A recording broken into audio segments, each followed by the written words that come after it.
ओम नरसिंहाय नमः।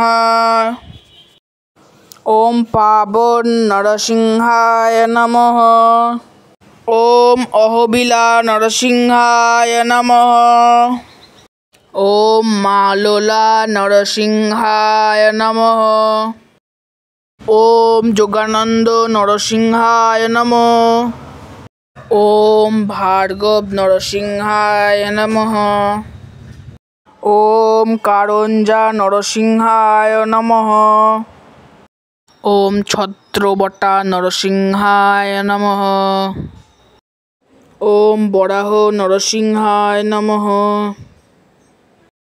এই মন্ত্রটি প্রতিদিন 3 বার 9 বার অথবা 12 বার জপ করলে নবগ্রহের সকল দোষ কেটে যায়। হরে কৃষ্ণ।